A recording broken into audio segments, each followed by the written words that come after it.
welcome. You are listening to Bras, Panties, and Sports. I'm Spitface.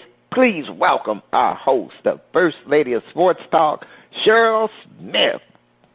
Hey, how's it going down there? It's going.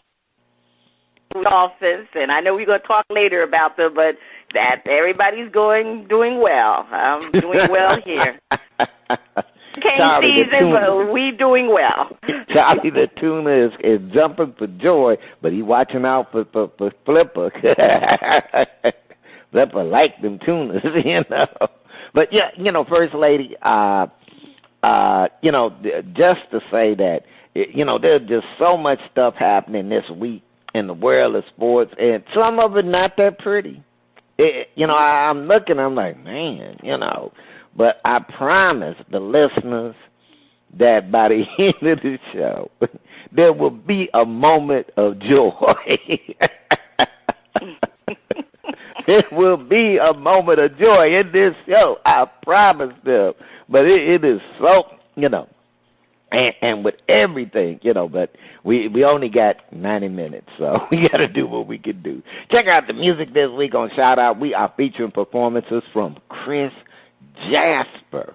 Will he find his shining star? Get the cold feel of the mute button. First Lady, we're ready. What you saying?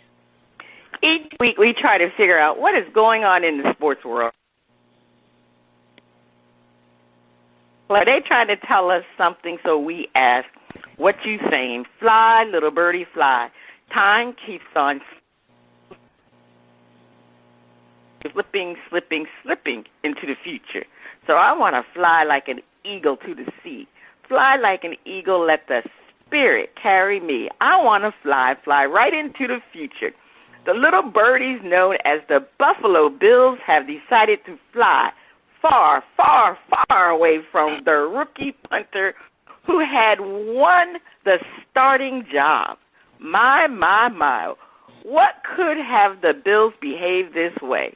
It seems Matt Araiza is being accused of participating in the gang rape of a 17-year-old.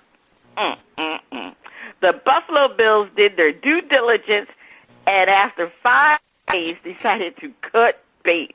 Paul Simon has a song, 50 Ways to Leave.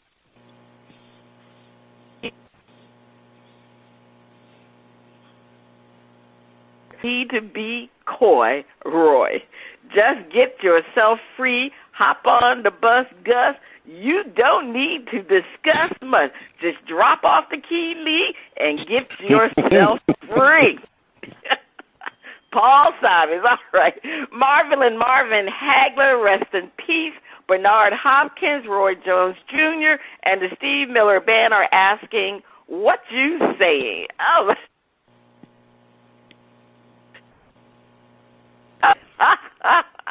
well, you want to know something? It took the Buffalo Bills longer than 5 days to decide what they were going to do, and we're going to talk about this now because this Matt Araiza, he's an NFL rookie punter, and what happened was, like we said in the beginning, he's accused, along with several other players, of gang raping a 17-year-old girl an off-campus party at San Diego State University last year.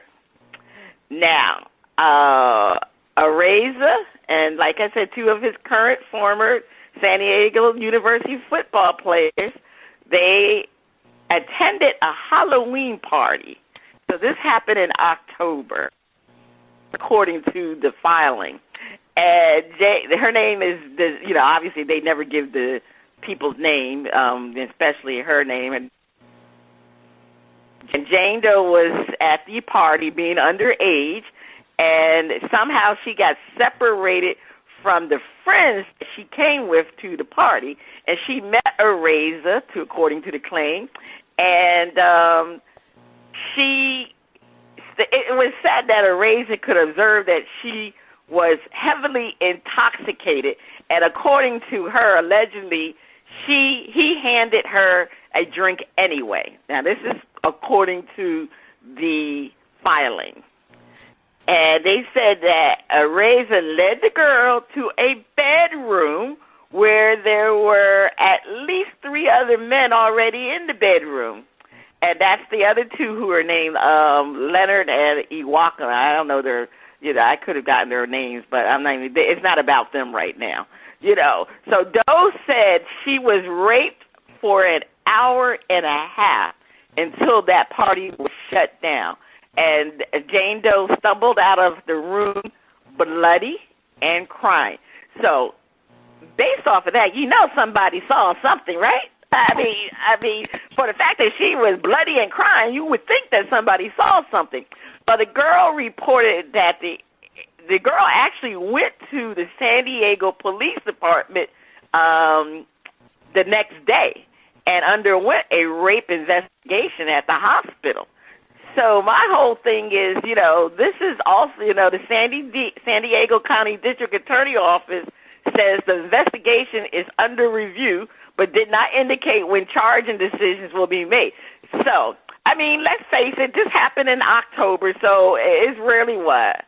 How many months is that? It's about, what, 8 months? It's less than a year. It's less than a year. So, these things take time, right? They take time to happen, but I have to applaud the girl because we're going to later discuss some other situation regarding rape. At least she went to the party. She didn't go the same day, and most rape victims don't go the same day the incident happened. But she did go the next day, so there's still evidence of rape. So at least she did that. So that's pretty much the situation that we know as of now regarding the incident that took place. Of course, Matt Reza's team, they categorically denied the whole situation. They did say, though, that he did talk to the girl.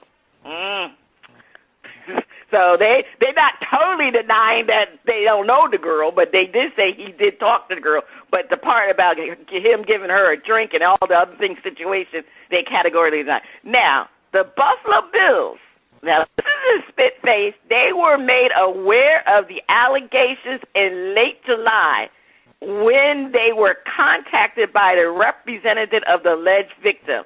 And GM stated that. He so much as stated, Brandon Bean stated that they were contacted in July. So I got a little issue with the Buffalo Bills here. Why all of a sudden they just let this man go? What, a few days ago before he was actually named the starting punter? They literally released their previous starter punter to give it to Matt Reza. So you knew the whole time when you were making all these decisions that this didn't become a big issue until, guess what? The media got a hold of it. So when the media got a hold of it, they decided that they're going to get rid of Matt Reza. And the statements that was made from Bean this afternoon, we decided that releasing Matt Reza was the best thing to do. Our culture in Buffalo is more important than winning football games. Team General Manager Brandon Bean announced on set. That's a damn lie. That's a damn lie. You knew in the end of July that this, if I'm not mistaken, what day was Saturday? Saturday was what? August, almost the end of August. You knew in end of July that this man was being accused of this. So don't tell me that you had already picked him to be the starting punter. I mean, come on now. Y'all look stupid, to be honest with you. Real stupid. And my whole thing is, too, at this point, because he is a punter and because he's a rookie, they could afford to cut bait with him after they made the decision later that, a little bit too late as far as I'm concerned. But it makes you wonder, had it been a more prominent player like Josh Allen or Stephon Diggs, would they be so willing to drop a hot potato? We're not here to, nobody's here to determine the innocent or guilt of the NFL,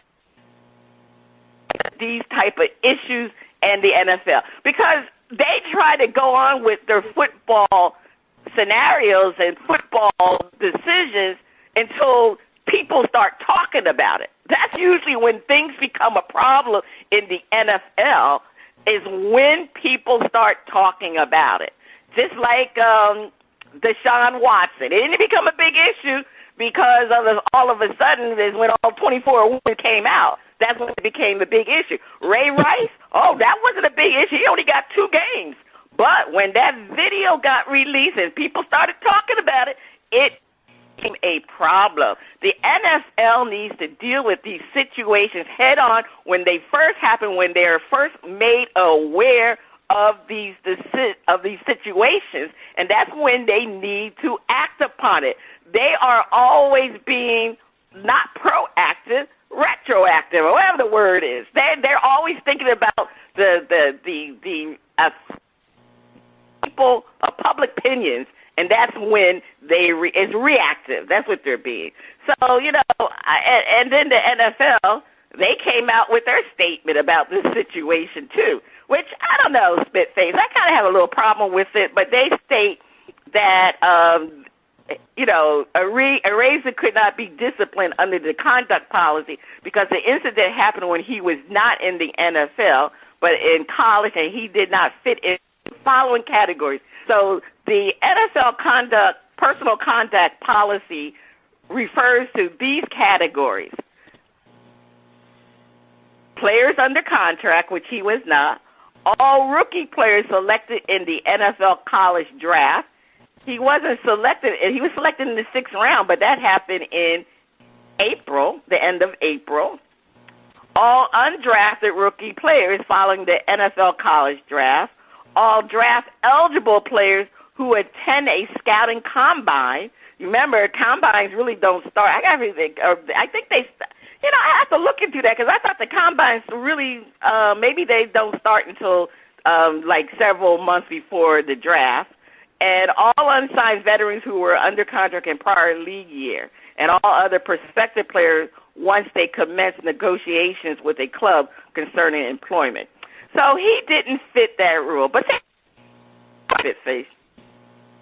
Yes, the incident happened prior to him coming into the league, but he's in the league now, and we all know about that shield. So I think the fact that he's in the league now, and I do believe those situations should impact him while they're in the league, because he brought his baggage with him to the NFL, and guess what? We talking about him now, right? Even though the incident took place before he was in the NFL, but it's still, to me, impacting the NFL shield. So I really, truly think that they need to really look at that policy. And we all know the personal conduct is not the greatest policy, and Roger Goodell and them really needs to go back to the drawing board with the NFL Players Association and revamp that entire policy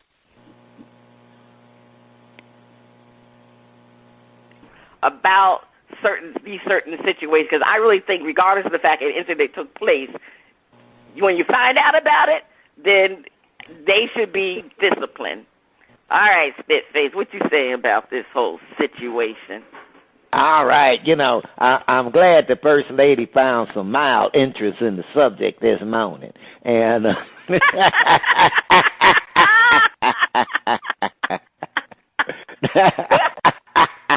that's a little inside joke.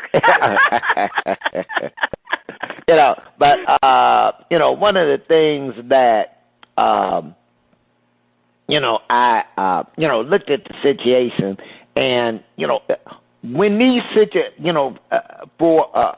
one of the things that will happen, and it already, I'll say, is that whatever you do, if you accused of something that's, I'll just say, sex-related and abuse, Deshaun Watson's name is going to come up. Yeah. And his name is going to come up. And the NFL wanted to have at least a year suspension because they knew more incidents would come up, and everybody look at Deshaun Watson, and that name would come up. Now, I'm not sure if and I don't think the NFL Players Association would go for a rule where retroactively after coming into the NFL, something that you did, and let's say when you were a teenager or before you even had any of that you could be punished for retroactive behavior. You know, that I think would be hard for the players to swallow. You know, because one, they may have done some stupid stuff that may not have been abusive or criminal, but just, you know, that just opens up a whole Pandora's mirror. Pandora's box or whatever one of the things she had. Okay. But I will say this, that when it got hot, the Bills said, oh, wait, you know what? We just did an internal investigation, and we just decided, cut bait quick. You know, we didn't cut bait earlier. We can contest that, hey, we were aware of it. We were looking to see how innocent until proven guilty. We were just, waiting to see how the situation was going to unfold, but we didn't feel we should penalize them given that we really didn't know. So, but now that we know and we've done our internal due diligence, in other words, after the news broke 5 days ago, we said, man, we got to let this guy go quick. And because they, all eyes on Deshaun Watson. Okay. And it's like, hey, you know what? The level of benefit of doubt is shrinking. It's shrinking.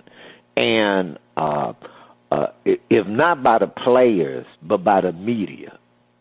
And I'll say that the media is in a mood or a direction where it's like, you know what?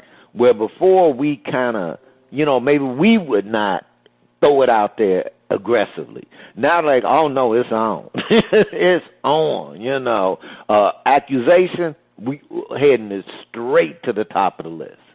And I think something that a lot of athletes, male and female, because it can work all sorts of ways.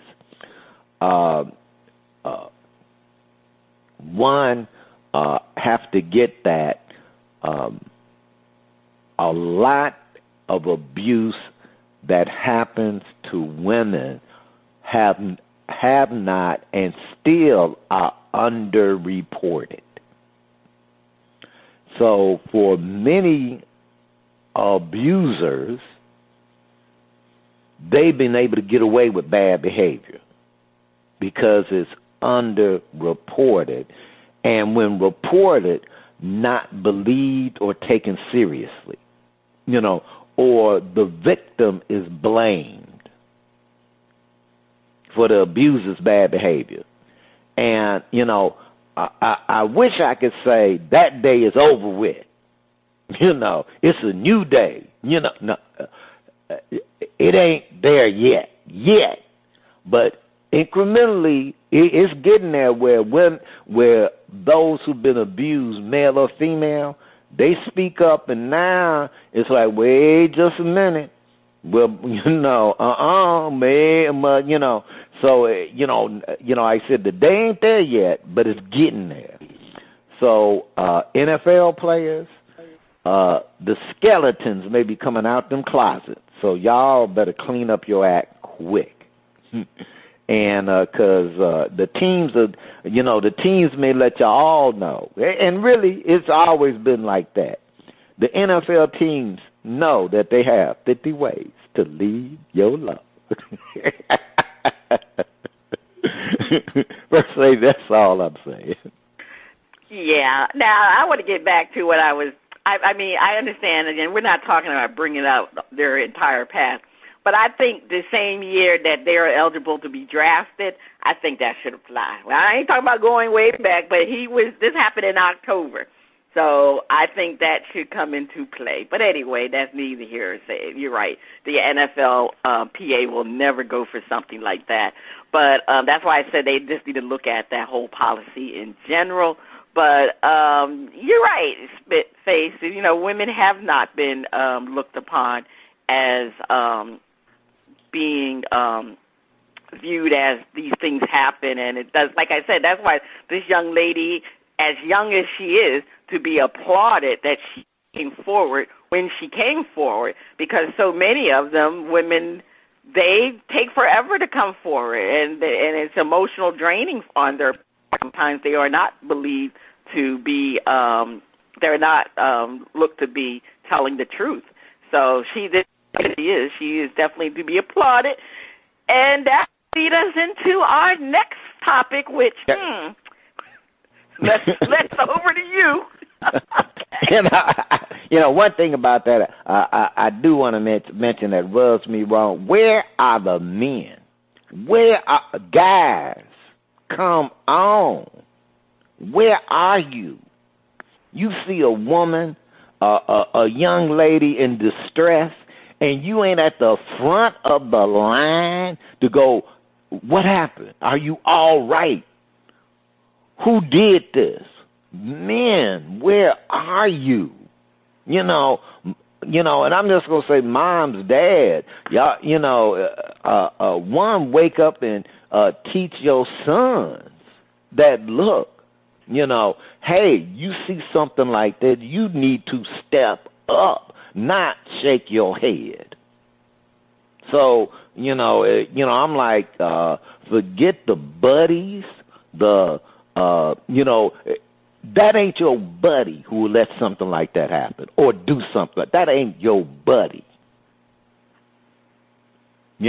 That's what represents, is reprehensible. That ain't your buddy. And it ain't all right. It ain't teen. It's disgusting. And men, young men, stand the hell up.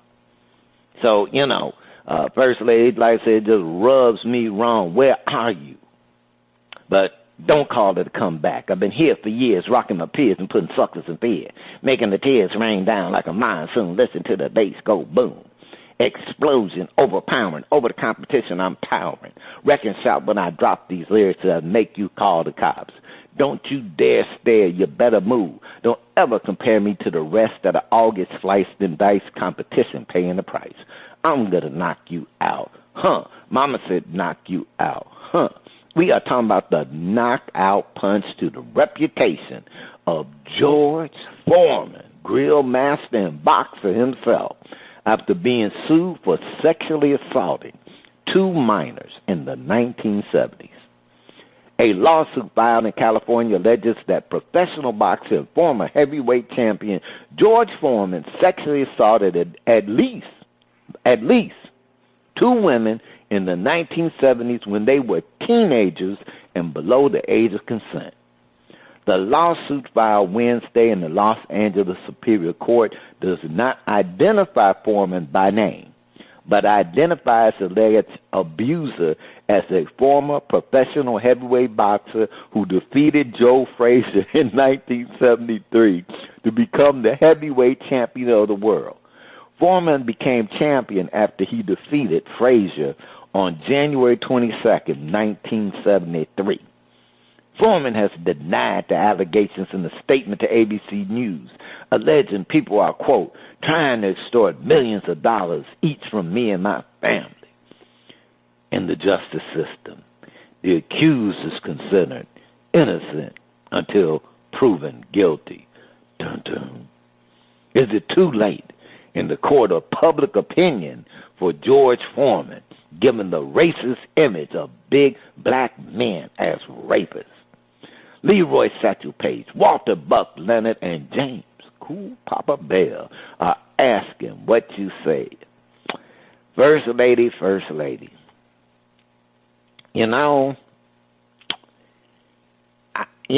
This is a mess, and I don't know if the alleged abuser, who was a former professional heavyweight boxer who defeated Joe Frazier in 1973 to become the heavyweight champion of the world, is guilty or not.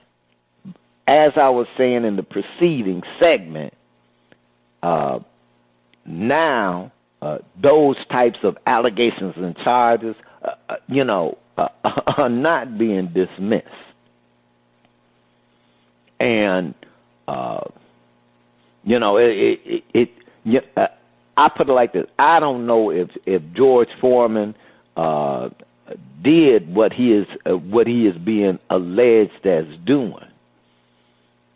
But if he did, let the light shine on it, so that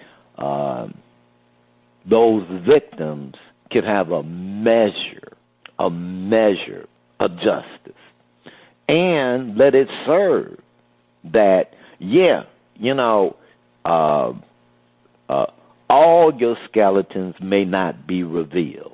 Life you may pass away. Those people affected. But that's not a, quote, guarantee. And now people are listening a whole lot more than they used to. So now one thing that, I will say this, that in, quote, the justice system, black men and boys and young black men, from Emmett Till, it's probably a prime example, the fear of a black man raping white women, that, whether it's old Uncle Joe or the young kid who ain't bothering nobody, we got to have that fear that the big black man is going to do that. Now that's now I'm going to say is nasty, and it's been in our history, that the big black man is going to get the white women. Now, violently, Now, I look at that, and I look at, again, we are in a new age where the sins of the past may be visited upon you, in your lifetime. And, but also that there's a skewing when I'll say that when a black athlete is accused versus Ben Roethlisberger. So that's all I'm going to say on that, First Lady. First Lady, what you saying about it? All right. And I ain't going to buy no more Foreman grills. I'm sorry. But okay, you might be, I'm dude, no. So, Spitface, you mentioned accusing George Foreman. Were they white? I didn't see. Did you see that, or are you just assuming they were white? No, I didn't know if they were white or black, but they, okay, just in general, okay, yeah, all right. But the stereotype, The stereotype, okay, I just. But anyway, that's why Muhammad Ali, in the Western he did, I think it was with Raquel Welch. They wanted him to grab her and tear her, and he was like, "Man, y'all just trying to promote that the big black man. We're gonna rip that." Right, okay. Because to be honest with you, we haven't heard from them. And matter of fact, it is two victims that are alleging this suit against George Foreman. Just to go over a couple of things, first he likes to get to the facts. The first victim in the lawsuit is named Denise. She says she was groomed by the boxer at an early age and accused him of performing sexual acts with her when she was a minor. And she is her father was one of his elite, so that's where now the second victim is an 8. Alleges when she was between the ages of 15 and 16, the foreman molested and sexually abused her after he threatened threatened that if she didn't comply, her dad would lose her. I'm confused. I think maybe she was the one whose father was of a sparring partner of George Foreman. So that's the basis of these two lawsuits. I don't know if many more people going to come out. We'll see. We'll find out. But I want to read you a quote. We know, and I'll talk about that later. But I want to read you a quote which George Foreman says. He said, over the past 6 months, 2 women had been trying to extort millions of dollars each from me and my family. They are falsely claiming that over 45 years ago in the 1970s. I adamantly and categorically denied these allegations. And he continues to say, the pride I take in my reputation means as much to me as my sports accomplishment. I am and always will be guided by my faith and trust in God. I will work with my lawyers to fully and truthfully expose my accusers' scheme and defend myself in court. He said a lot. I don't want to read the whole thing. I don't run away from them. So that's what George Foreman's saying. So try to extort money for him. So I'm going to be consistent. I was in Bill Cosby situation. Now,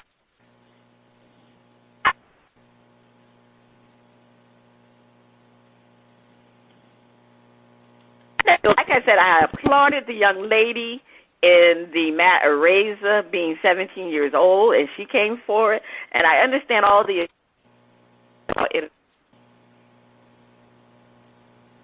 about over 45 years ago. That's a long time. And also, I want to know why now? Why now? George Foreman, if you think about it, Spitface, George Foreman really has been out of the public eye for a few years now. You know, he really became famous when he was advertising his George Foreman grill. These allegations. I'm not sure how long they've been extorting money from him, trying to extort money from him, but I just want to know why. And then why try to extort money? If this situation happened, just file the lawsuit, which you eventually did anyway. I don't understand these lawyers trying to get money from these people and then expect them to capitulate when, you know, they're not going to. So just file the lawsuit. You look more credible when you do it from that point of view to me. And I'm not saying George Foreman is not guilty because he didn't become the man he is. So after, to be honest to me, it seems to me, Spitface, that he went through a later in life, you know, when boxing, you didn't hear too much about his personal life, but we didn't have for celebrities now, because now, you know, everything you'll hear about celebrities in social media, and sometimes they put that stuff out themselves, but I'm just saying you hear a lot about it. I just have some mixed feelings about these type of accusations when they are so old, especially to a man who has been so positive for so long.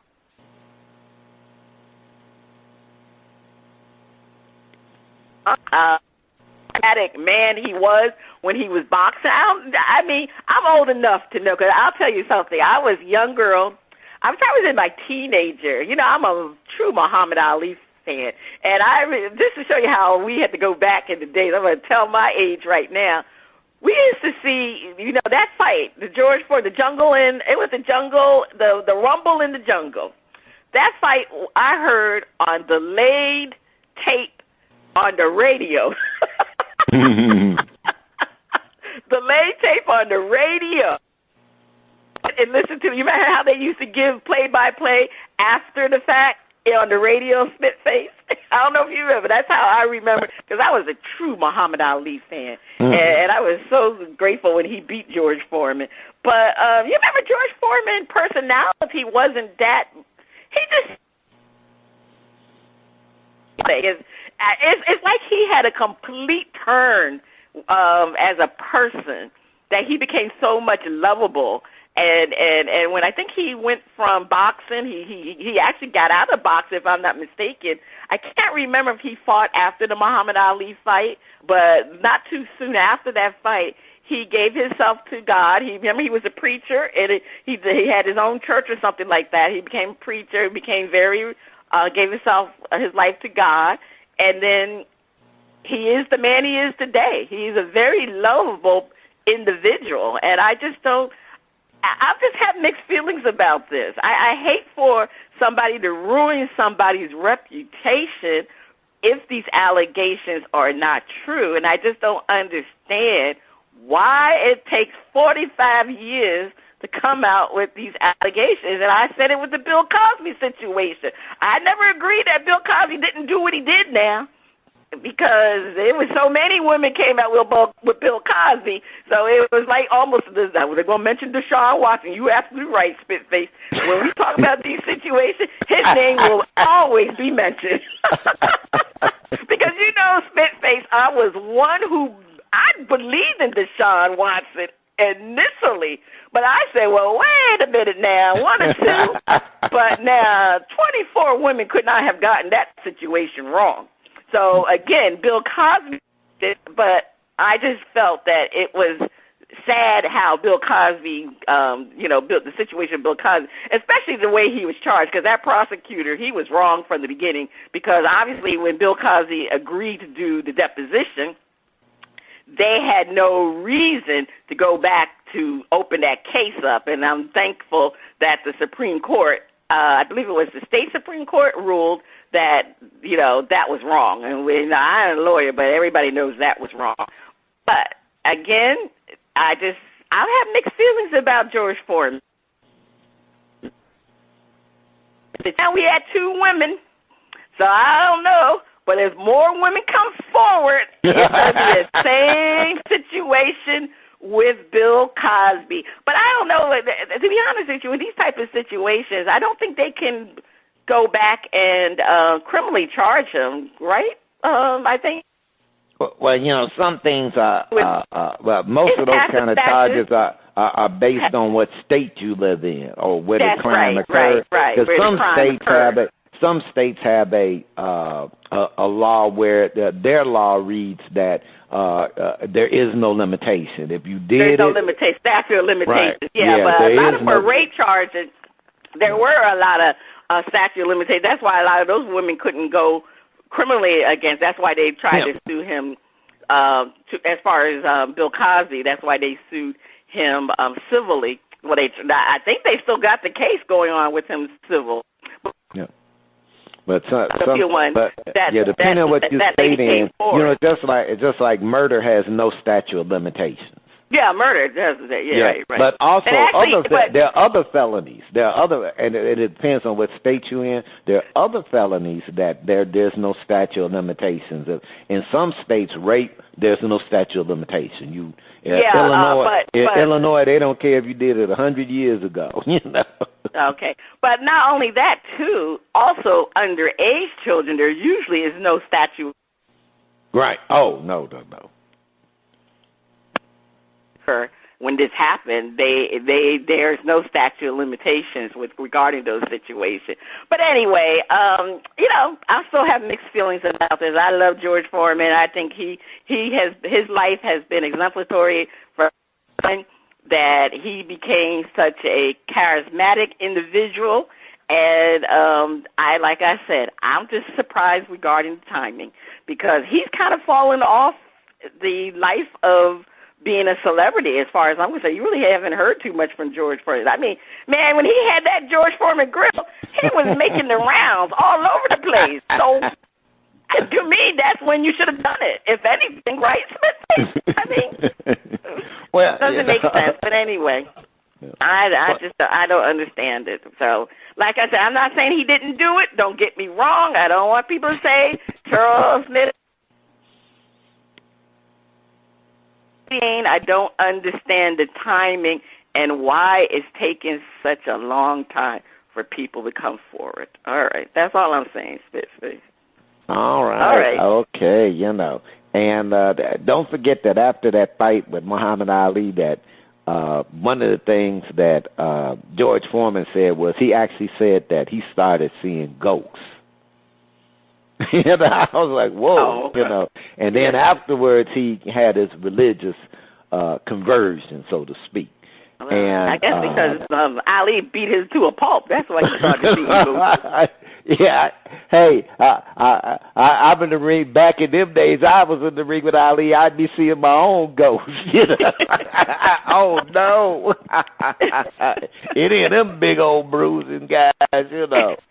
All right, First Lady, please take us to break. Stay tuned. Coming up next, we have a performance from Chris Jasper on Shout Out Part 1. Duck.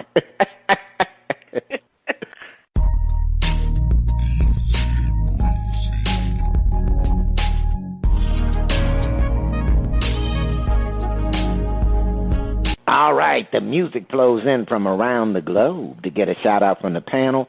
First Lady, I can't wait to hear the music from Chris Jasper. Oh, on Shout-Out, we feature independent are looking to find their shining star.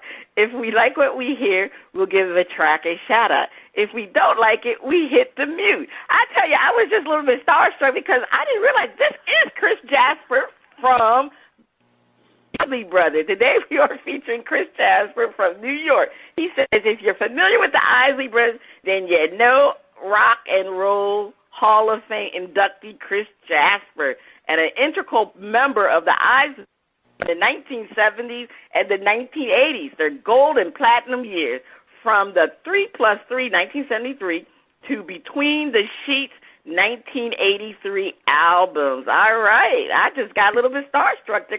I knew that name from somewhere. All right, DJ, let's hear Hey Love.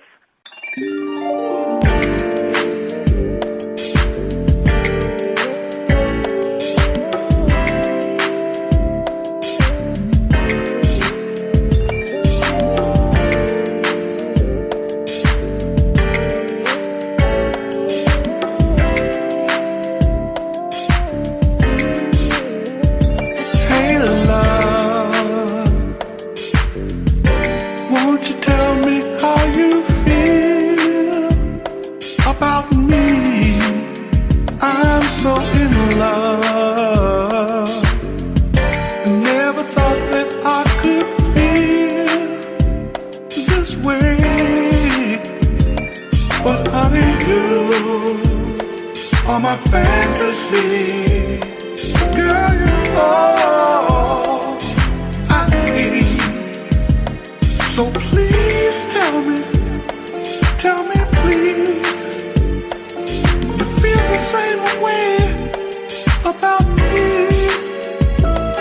Oh, hey love, would you like to go away with me? Sharing our love with a passion far beyond our dreams. Oh, honey, you are my fantasy. Girl, you're all I need.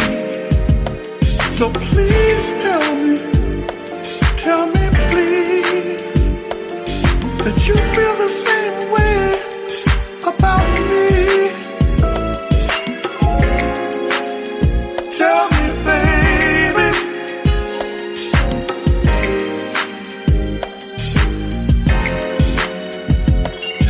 I love you more than words could ever say.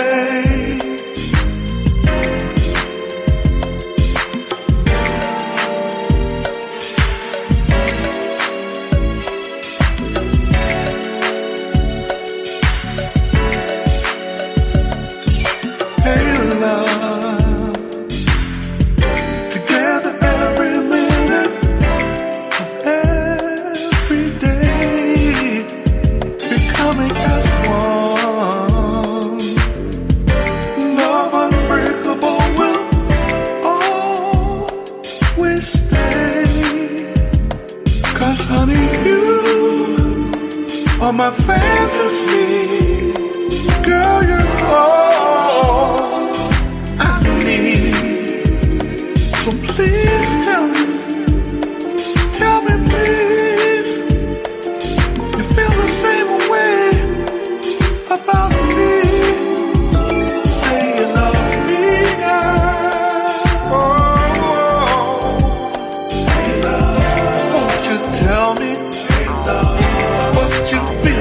Say you love me, girl. Oh, baby. I wanna know if you love me too. Say you love me, girl. Please tell me. Tell me how you feel. What you want me to do. Say you love me, girl. Oh, baby. Love so. Never, never let you go. Say you love me, girl. I believe you're the one for me. Oh, say you love me, girl. Hey, love. Won't you tell me what you feel about me? Say you love me, girl. Ooh, baby. Hey, love. Oh, say you love me, girl.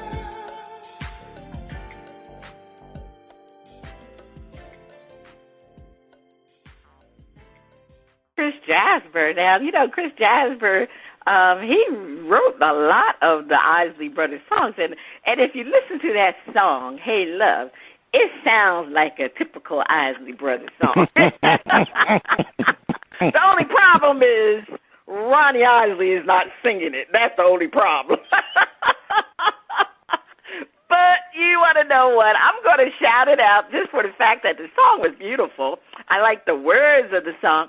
I just wish I had Ronnie Isley's original voice singing that song.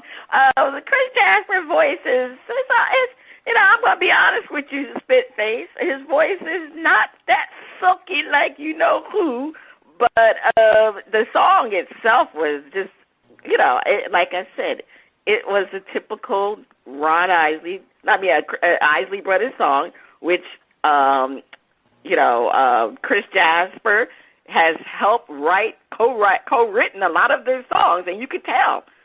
But I'm gonna shout it out though. Which you hitting the mute button or you shouting it out?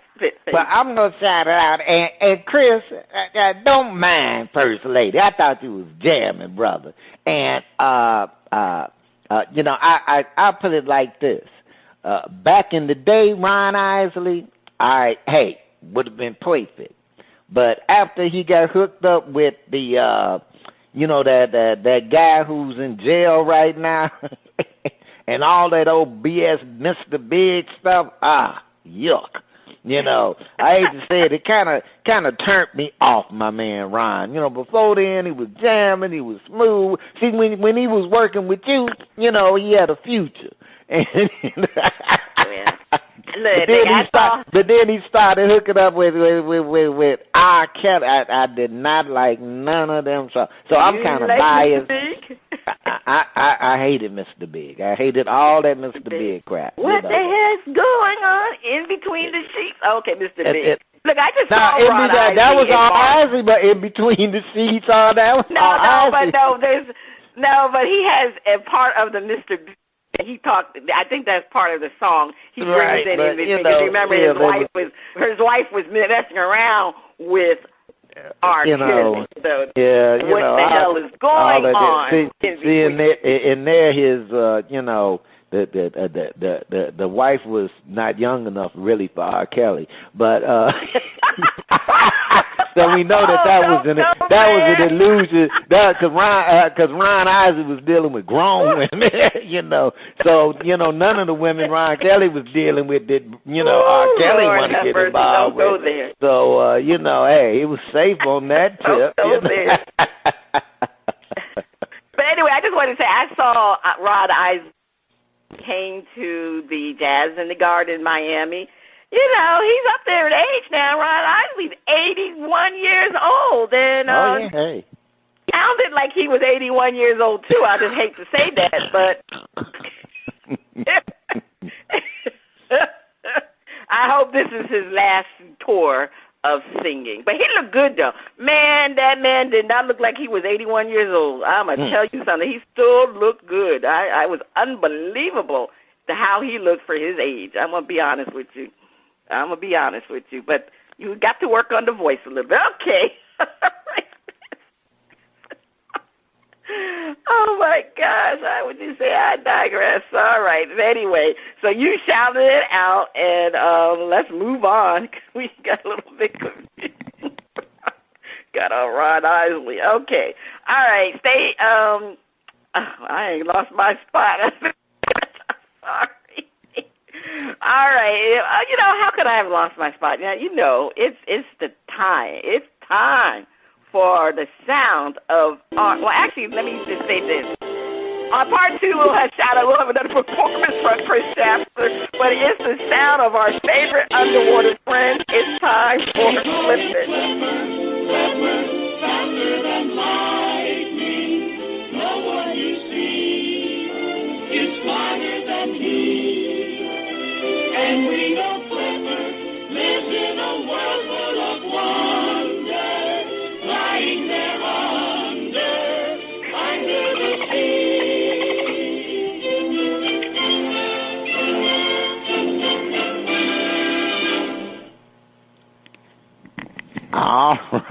All right. It's time for Flip Ed, where our hosts defend the point and then flip the script and defend the opposing view. Who will have a better season, the Dallas Cowboys or their rivals, the Philadelphia Eagles? Defend. McCarthy is on the hot seat, and Dak has a big, fat contract. They are locked and loaded. This is the year, Cowboys fans. No team in the NFC East has a QB to compete with Dak, and QBs rule, baby. So we going to defend. First lady, I'm looking at it, and Mike McCarthy is on the hot seat. Your first 2 seasons with Dallas as a coach, you're not on the hot seat. But it's already warm. Like you can see the burners, because they're ready to turn it on. Now, this year, he is on the hot seat. He owns that Dallas Cowboy team. And Dak can't say nothing. Now, Dak had great numbers, but now it's time for him to win them big games. And who in the NFC East is going to stop him? Who in the NFC East is going to stop the Dallas Cowboys? We know it ain't going to be the Giants. The Washington Commanders are a mystery inside of enigma that's a deeper mystery. What is that team, And, I actually saw where they were, I was looking at the stats from the preseason games, and they put up a picture of the quarterback, who was playing at, during the game. And right next to him, they don't have a Commanders logo. They still got an old, I'll just say, derogatory. They still got the Indian photo. And I'm like, wait just a minute. Now they're Commanders now, So, we don't know what the hell going on in D.C. But we do know that Dak is going to be Dak. Dak is going to get his numbers. And as long as, it's like that bad man up in Green Bay. As long as they got him, he running things in that division. And that's the thing with Dak. As long as Dallas got Dak and, and the receiving core and the rest of the team, who else can compete? Philadelphia, maybe, but still a little question mark on the quarterback. And they got work. The Giants, okay, let me not talk about them. And then the Commanders who, now the Commanders could surprise everybody because anything they do positive is going to be a surprise.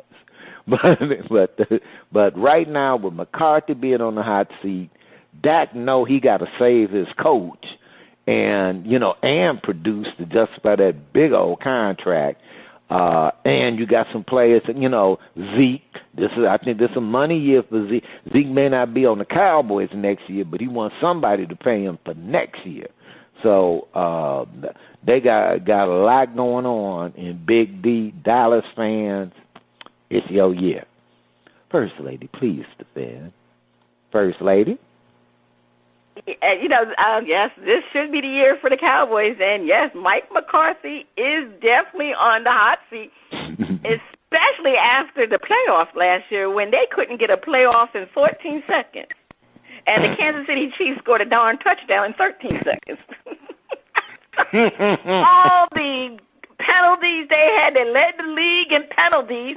And guess what? The first preseason game, they have 17 penalties. So, yes, Mr. McCarthy is definitely on the hot seat. But the one thing for Mr. McCarthy, he has Dak as his quarterback. And let's face it, Dak is the best quarterback in the NFL East. The Eagles has Jalen Hurts, who is not a better passer than Dak. Carson Wentz for the Commander. I mean, let's face it, Carson Wentz is a has-been. And Daniel Jones is a complete bust. So it's the Dak show. He's the best quarterback in this division, and the Cowboys will go as far as Dak performs. And this is the first time since Dak had his terrible ankle injury that he's been truly healthy. I mean, many of the pundits said that he came into training camp. He's been doing well in training camp, and he's healthy for the first time. And he's been, he's been looking really good. And they brought back their offensive coordinator, who was touted to go as a head coach, but they brought him back. So things are looking really good. He has very seldom do somebody repeat as division leader in this particular division, but I'm definitely thinking Dak is going to do it because, Dak is definitely going to have MVP year. He's going to be right up there because he always gets his numbers regardless of what is going on with the Cowboys. Dak has put up some great numbers. So I know they got some injuries, but hey, Dak is good. That offense is going to be there, and Dak is going to be able to shine much better than these other quarterbacks. Because let's face it, these other quarterbacks are not in the same league as Dak Prescott. All right. The quarterbacks are just not in the same league. And we can prove that because they ain't getting paid like Dak getting paid. They wish they were in that league. All right. But this is flipping where we flip the script and defend the opposing view. No team has won the NFC East back-to-back in years. Always flipping and flopping. This season will not be an exception. The Eagles will prove to be sneaky good on defense and improved on offense and in the NFC Championship game. All right, a little bit of bold prediction thrown in there too. One thing, it has been several seasons since there's been a back-to-back winner of the NFC East. So the trend is always your friend. And if it's going that way, Dallas will not repeat. Okay? So that's one thing that's not in their favor. The second thing, the Eagles in that division, again, Washington is a question mark within an enigma within a question mark. So we don't know what the hell they going to do. We don't even want to talk about the Giants. We just, whatever they do, if they become competitive, that will be great for the Giants, but it will not get them the division or into the playoffs. So that leaves the Eagles. And Cowboy fans, it's sort of like this. Something will happen with the Dallas Cowboys. Something will happen. And the thing that will happen with the Dallas Cowboys is that they have one trend under Dak that they have yet to be able to get over. And what they're getting over is Dak winning against the teams with winning records. Now, if the team got a losing record, Dallas Cowboys beat them all over the field. Team got a I'll say not so much a winning rate. They breaking even. They 8-8 or 9, just slightly. Okay, they in them games. They can win. They'll go 50-50 with them teams. But teams that really got a winning record that's going to the playoffs, been going, Dallas keep coming up short. For some reason, Dallas keep coming up short. Now, the Eagles will win some games that they shouldn't win. Okay? Hurts will get them a win or two that they shouldn't win. Okay? And there'll be some games that they flat out should win that they'll beat that other team's ass. They'll do that. And the team with the most upside is the Philadelphia Eagles. Dallas is in a situation where McCarthy is on the hot seat. He know he got it, and he got him looking over his shoulder. Now they're gonna be competitive, but when it comes to the big games, they're gonna choke. The Eagles, on the other hand, the breaks gonna go their way. And watch out, Hurts. He ain't on Dak level yet. This gonna be his breakout year. Watch out for Jalen and that Eagles defense. First Lady, please defend. Well, we know how unpredictable the NFL East is.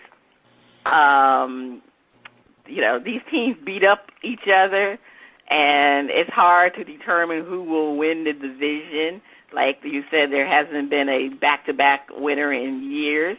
The Cowboys won last year, but they're having some injury issues with their offensive line, their wide receiver group. They're missing, I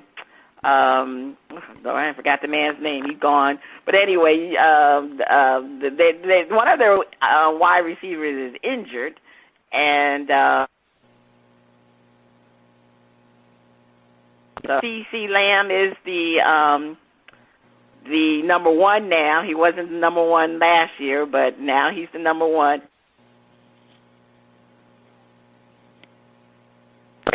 And, as Stephen A. Smith always says about what goes wrong will go wrong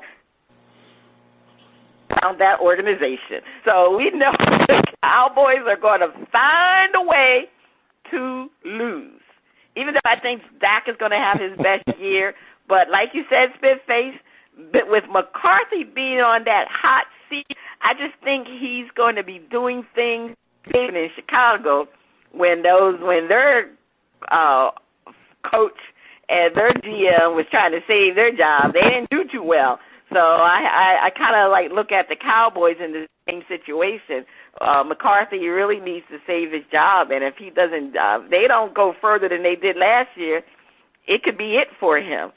And the Commanders, well, they have Carson Wentz, so I don't think I need to say any more. He's on his last chance, and he's like one step from being kicked out the NFL.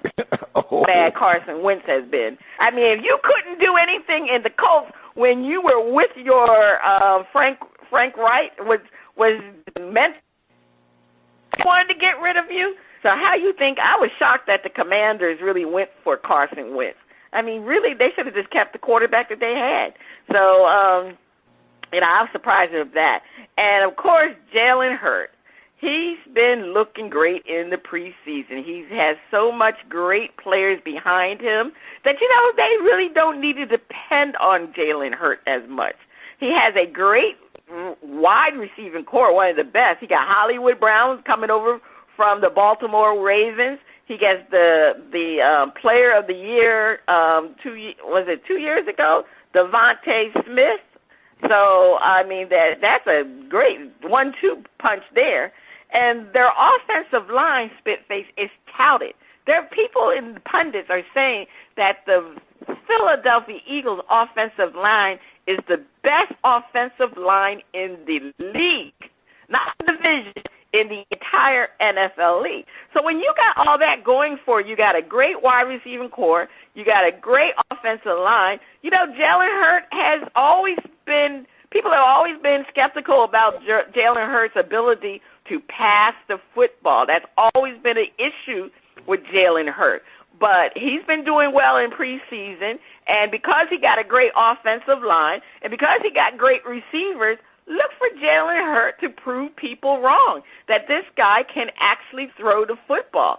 And I think the Eagles finally have put things together for them to win a division, because we always know every year that it was up there, but it's been ravaged by injuries. This team has been the most injury-plagued team in recent years, that they could never really go too far. And, of course, they had a quarterback that had lost his confidence in Carson Wentz. But now we're not talking about Carson Wentz. We're talking about Jalen Hurts. Jalen Hurts took the job away from Carson Wentz, and now he's going to make people believe that he was always better than Tua Tagovailoa this year. All right. Better than tuna tea. And on that note, First Lady, please take us to break. Stay tuned. Coming up next, butt kicking and our favorite underwater friend on Flip It Part 2.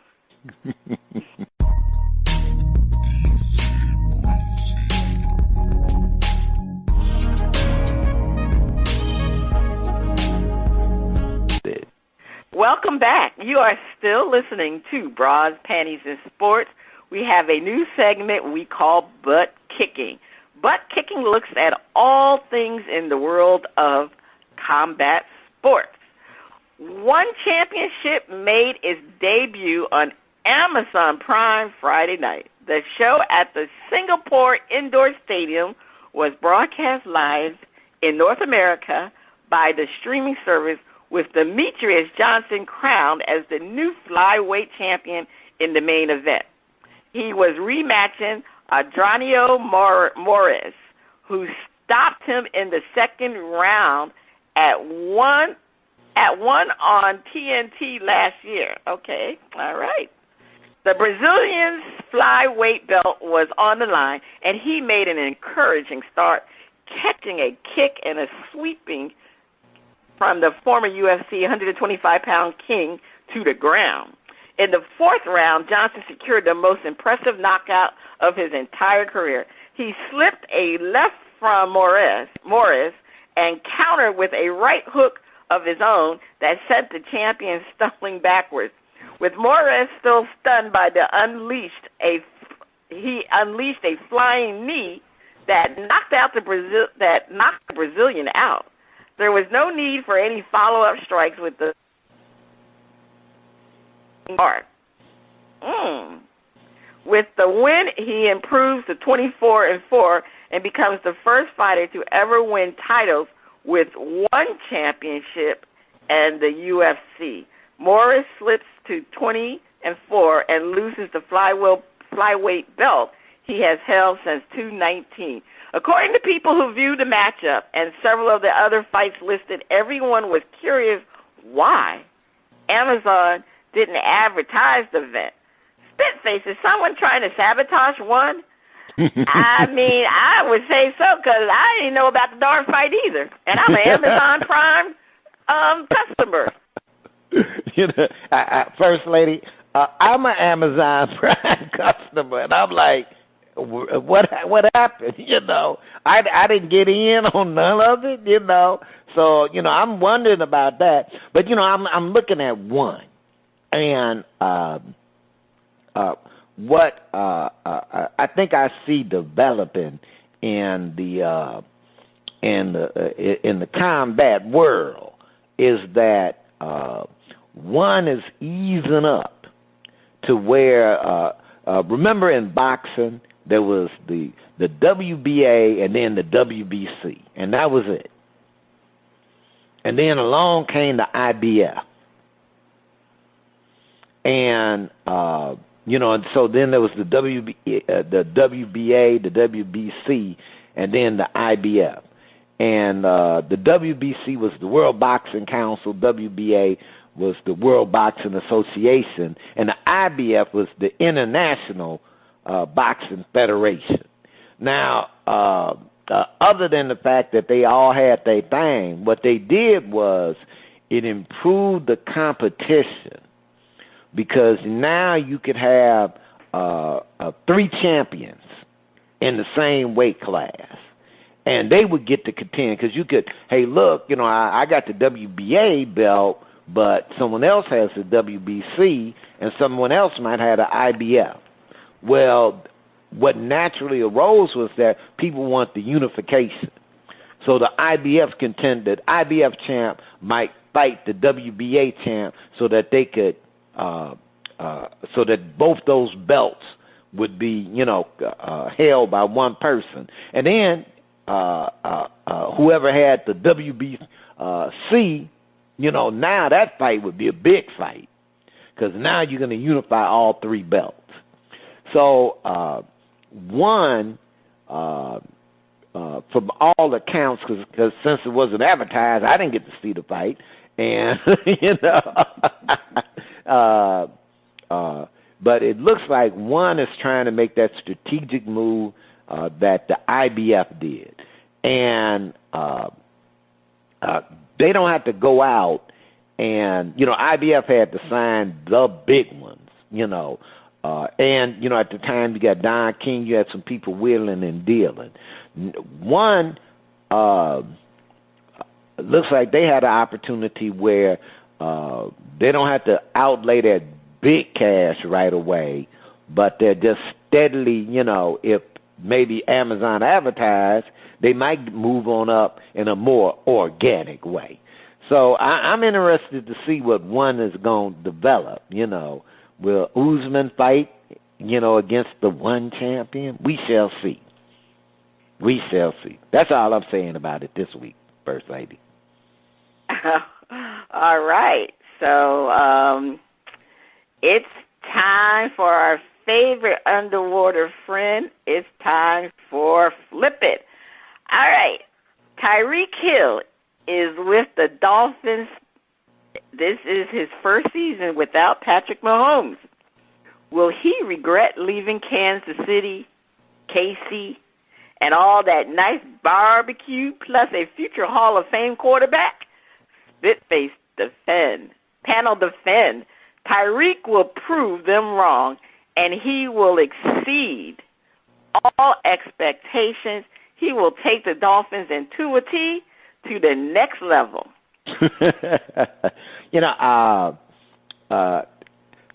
Sometimes things can look a little, let's say, not so good for you. And it's like, oh, man, like you up against all odds.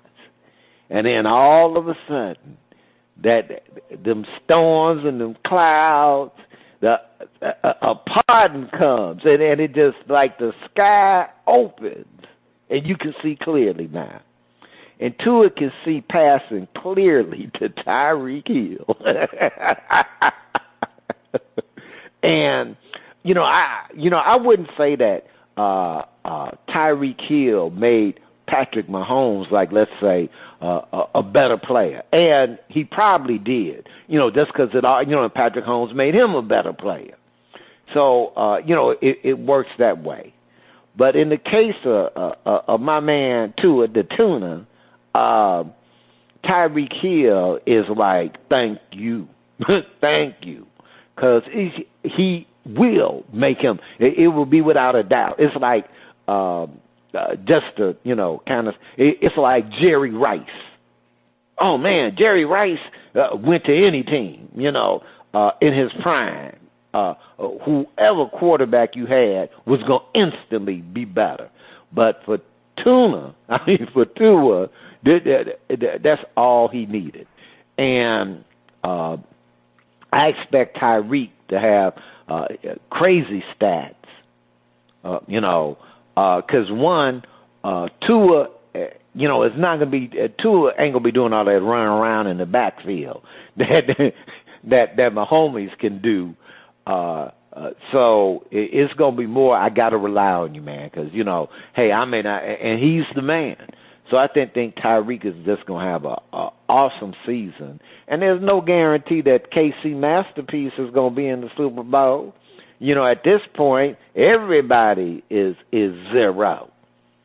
So he will have Tyreek will be fine, and he'll take the Dolphins to the next level. All right. He's going to take the Dolphins to the next level. I hope so, being a season ticket holder.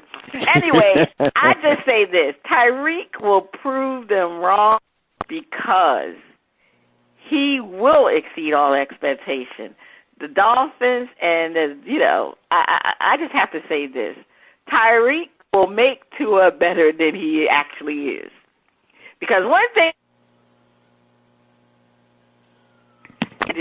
receiver, he's fast. So as long as the ball is within his vicinity, Tyreek's going to catch the ball. Now, Tyreek has already been bloviating how Tua is such a great quarterback. He's more accurate than Patrick Mahomes. Tyreek has been talking so much about how great Tua is, makes you wonder that maybe he was the one who made Patrick Mahomes who Patrick Mahomes was. Because he's making it seem like that Tua is a better quarterback than Patrick Mahomes. So I don't think he's going to miss that barbecue from KC because he's eating real well with the Dolphins now. He's going to be getting all them passes from Tua. And we're going to really know who Tua is. We're going to really find out how Tua was before he had that hip injury when he was in Alabama. It seems funny that how people forget how great Tua was. If you remember, Tua Tagovailoa was the reason why Jalen Hurts had to leave Alabama. Because he came in and took over for Tua. Tua came over and took over for Jalen Hurts. You remember Nick Saban? He pulled him out of the game, and Tua won the game in one of the championships.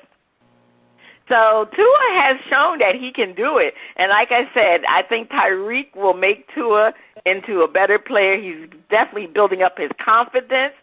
The previous coach,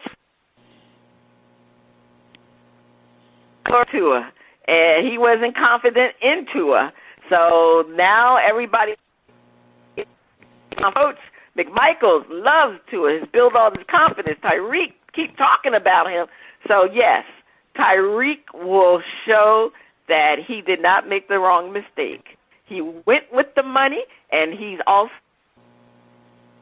a team that's going to go to the playoffs, and he is definitely going to exceed all expectations. All right, this is Flip It, Panel Defend.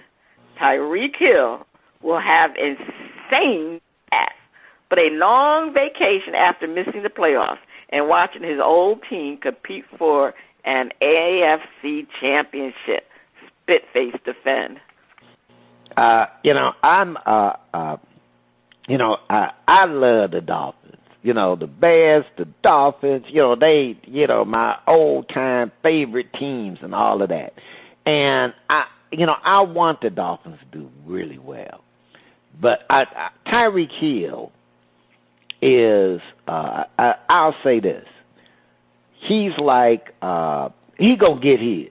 Okay, that's it. He going to get crazy stats. Because he the go-to man. And he fast. So it's like, hey, he's the guy featured. And the team is going to do a lot better. But the AFC, in their own division, Tyreek or not, you could see Buffalo beating them twice. That's how it goes. Because Buffalo's the big dogs there. Now, the Patriots, you can see them split. Okay? Maybe Miami win at home, Patriots win at home. So they can split that one. The Jets, they might, the Jets, maybe just because of Tyreek Hill, they might just sweep both of them. But see, then they got to play them other teams. And once they get to playing them other teams, maybe 500 ball, but not enough to boost them into the playoffs as a wild card. They're not winning the division. And I think Tyreek Hill, the value of having a Tyreek Hill in the playoffs is just like, like, man. But you got to get to the playoffs. And that's where Miami will fall short. And as he's watching his old team on, TV, as he's kicking back, eating, lobster and steak down in Miami, instead of barbecue, he'll be like, man, shoot, I could have helped them get into the Super Bowl. So I think that he will miss the playoffs this season. Now maybe next season be a different story, but this season he'll be looking at them stats and going, man, but I'm not in the playoffs. What you say? He'll be looking at stats but not in the playoffs? Well, Tyreek Hill has a podcast, and he's been talking how great Tua is, but he didn't have to do this for Patrick Mahomes because we know how great Patrick Mahomes is as a quarterback. It's Tua. Tyreek is still going to get his stats because, like I said before, he will always do that, and he's going to make Tua a better quarterback, throwing him his passes. He can go get those passes. But now, is he able to get into the playoffs? I don't know, Smith. There's too many teams that are great in the AFC conference. I mean, let's face it. I mean, it's what? I forgot now. It's 8 teams that make it? Or how many teams now? It's, you got, let me see, 2, 3, 4. You got 4 conference and 3. So I think it's 7 teams now, I believe, that could make the playoffs. Because, right, it used to be 2 wild cards, but I think they added the third. Right, so it's 7 teams. All right, so let me look at this. All right, like you said, they're not going to win the conference because the Bills are going to win that. That's team number 1. The Ravens is team number 2. The Bengals is team number 3. That's from the AFC North, the Bengals. The Colts will be in there. That's so how many teams I got already? 1, that's 4. That's team number 4, the Colts. You got the Raiders, 5, 6. The Chargers will be the 7th team. You did right? say the Chiefs, right? I said the Chiefs. I said, yeah, because it's 4 teams before I got to the AFC West. And you got 3, you possibly got all 4 teams from the AFC West that could make it to there because, you got the Raiders who I believe are going to make it. The Chiefs will win the division. And you got the Chargers. So there's going to be a lot of teams. And I believe the Dolphins are going to have a winning record this year. They'll have a winning record, but it's just too many great teams in the AFC that they're going to be looking from the outside looking in because they're not going to be in the playoffs. And that's sad. They'll probably have a great record, but they're not going to make it because notice I didn't even say the Titans. There's going to be a lot of teams this year that's going to not make it to the playoffs because that's how good this AFC division is. It's a shame when you think about it. They need to take some of them sorry teams and let them play versus some of them sorry teams in the national, the NFL, the NFC, the NFC, because there's a lot of sorry teams in the NFC. So it's almost like when the NBA used to have. Remember, the Western Conference used to be so far ahead of the Eastern Conference in the Basketball Association. Not anymore, because the Eastern Conference is actually a little bit better now than the Western Conference. But that's how it is in the football, because that Western Conference is so far. The American AFC is so far above the NFC right now. But yeah, I'm hoping the Dolphins have a good year. But I just don't see them going to the playoffs. But we'll have to see on that. I think that you didn't even mention Tampa Bay. Yeah. Oh, wait, wrong conference. But Tampa Bay's in the NFC. Yeah, wrong conference. Sorry about that. Yeah, Tampa Bay's in the NFC. Tampa Bay in that sorry conference. Because all the teams in the East and the NFC East don't deserve to win. You remember they came in, they won last year, if I'm not mistaken.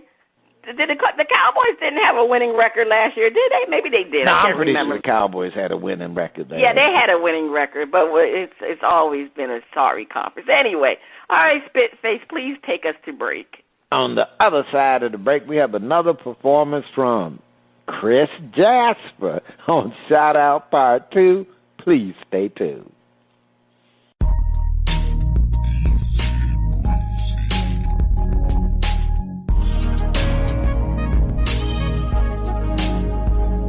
Welcome back. The music flows from around the globe to get a shout-out from the crew. Spitface, over to you. All right. Well, as promised, we have another performance from Chris Jasper. DJ, let's see. We are the people. We are the nation.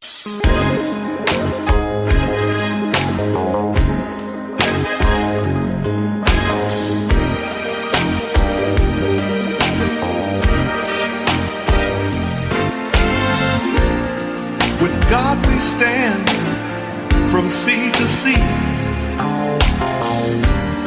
You won't hear us on the radio or on TV. We believe in love and family, the rule of law and democracy. We are the people. We are the nation.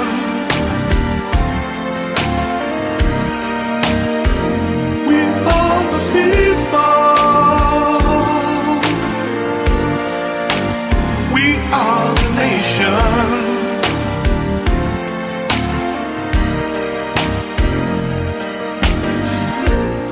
We fought the wars across the sea. We made the sacrifice to establish peace, endured the struggles of civil rights, so that equality would define our lives. We are the people. We are the nation.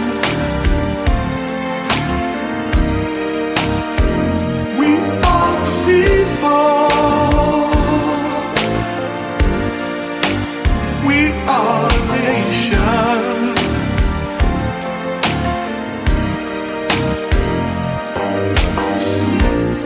From every nation, race and creed, we stand united in what we believe, and we will always keep the faith and come together in peace one day. We are the people. We are the nation. We are the nation. We are the people. We are the people. We are the nation. We are the nation. Everybody stand on up. We are the people. We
First Lady, do we have you muted? No, I didn't hear anything. I wasn't muted. I thought you were muted. Okay. Oh. I was saying, I heard we had little technical problems there. Okay, all right. Okay, I came back now. All right, now, well, that was We Are the People, We Are the Nation. Is the track getting a shout-out or the mute button? What you saying, First Lady? I'm going to shout it out. Again, like I said, Chris Jasper is a fantastic writer. I actually liked his voice better on this song than I did the first song, so I'm definitely going to shout it out. The words were very encouraging. You know, it's one of those,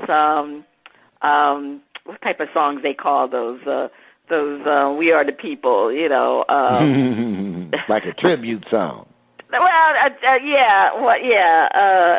tribute song or, you know, call to action song type of thing. You know, I can't think of the word I want to use, but I remember it came in.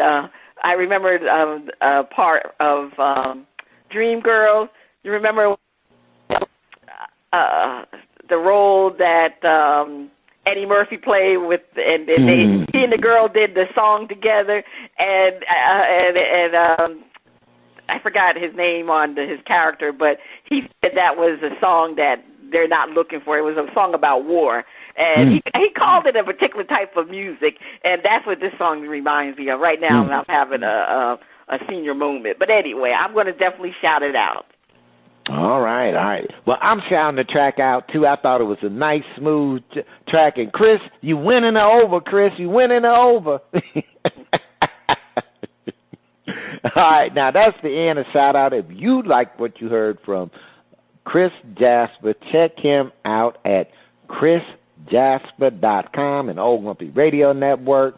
The legend, Rock and Roll Hall of Famer, Chris Jasper. Now, if you'd like to be heard or have any comments, please send your emails and tracks to content at oldgrumpyradio.com. First Lady, over to you. All right, time for the hardball picks. Unfortunately, the production assistants, they decided to take a break. That we didn't have a show last week, and they decided they're going to take a break. All right, so we'll have the results for next week. All right, by the end of the week, we got the over, unders, and push. And all the points are either 50,000 or minus 50,000. Toronto, 72 wins. I'm going to say over. Spitface? I'm going with the under. All right. The Twins, 66 wins. Spitface, over, under, or the push? I'm going with the under. Okay, you're going with the under. Are the Twins that bad this year? Wow, maybe they are. So you're going with the under. I'm going to go with the under also. All right. Mariners, 72 wins. I'm going to go with the under. Spitface? I'm going with a push. Push. All right, you're going with the push. The Braves, 83 win.